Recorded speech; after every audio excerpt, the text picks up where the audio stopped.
In an age defined by upheaval and transformation, few individuals left as indelible a mark on history as Martin Luther King Jr. Born into a world fractured by division and injustice, he emerged as a beacon of hope, a man whose words and actions would reshape the course of a nation.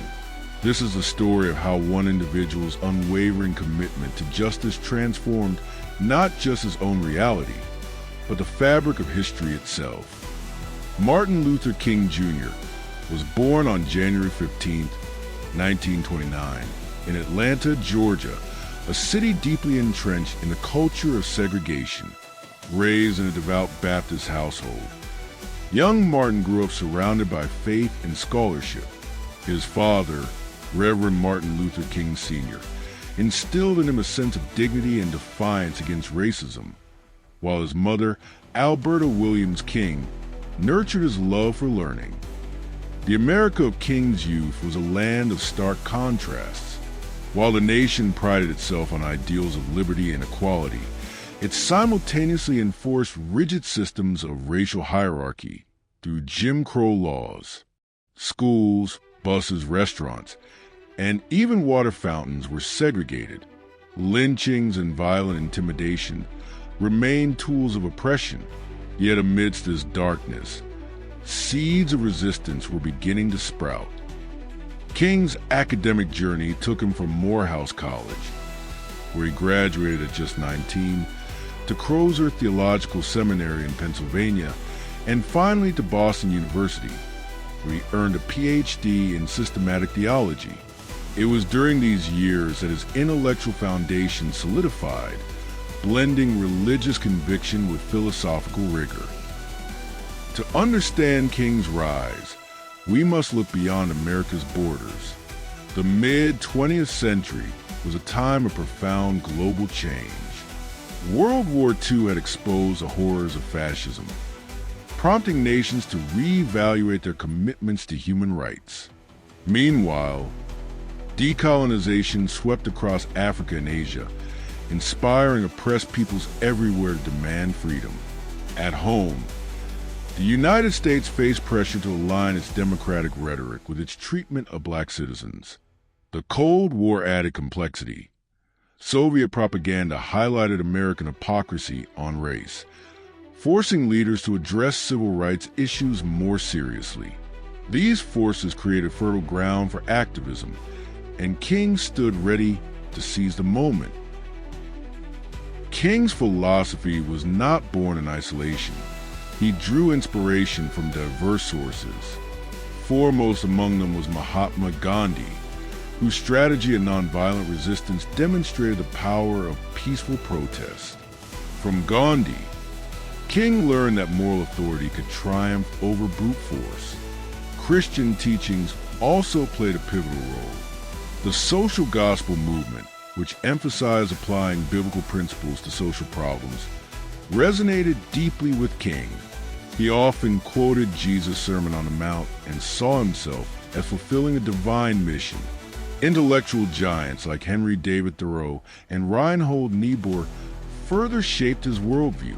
Thoreau's essay Civil Disobedience provided a framework for challenging unjust laws, while Niebuhr's writings on morality and politics helped King navigate the complexities of power.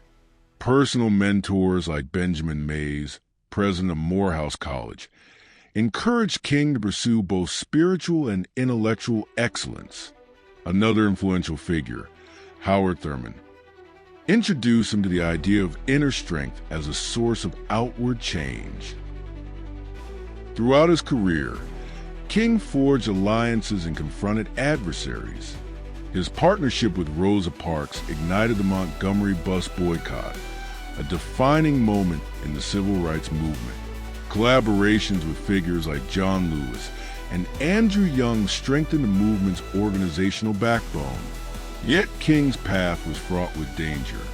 The FBI, under J. Edgar Hoover, viewed him as a threat and subjected him to relentless surveillance.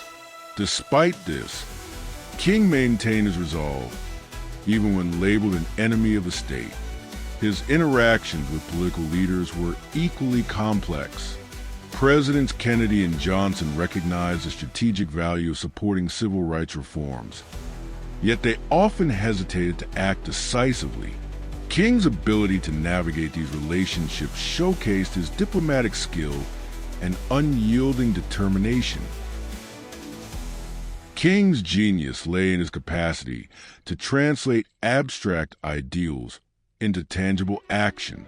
In 1957, he co-founded the Southern Christian Leadership Conference, SCLC, using churches as hubs for organizing protests. Campaigns like the Birmingham Campaign of 1963 brought national attention to the brutality of segregation, galvanizing public opinion. Perhaps no moment encapsulates King's rhetorical brilliance better than the March on Washington in August 1963.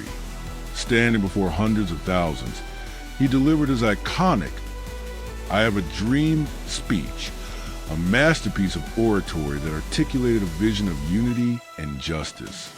Those words continue to echo today, reminding us of what is possible when courage meets conviction.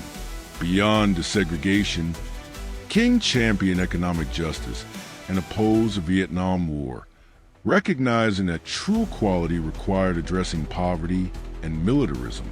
His Poor People's Campaign, though unfinished at the time of his death, remains a testament to his holistic vision.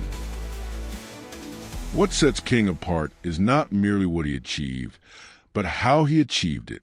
At every turn, he faced choices that tested his character. Would he retaliate against violence with violence? Would he compromise his principles for political expediency?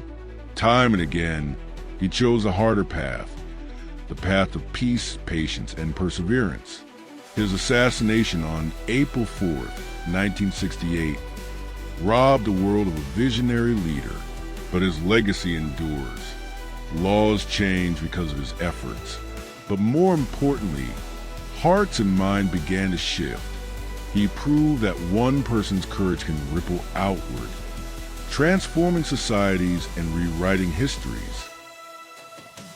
Martin Luther King Jr.'s life reminds us that history is not predetermined. It is shaped by the choices we make. In a world still grappling with inequality and injustice, his example challenges us to dream boldly and act bravely. As we reflect on his journey, let us remember that the arc of the moral universe bends toward justice, but only if we have the courage to bend it ourselves. Subscribe and welcome to the Empire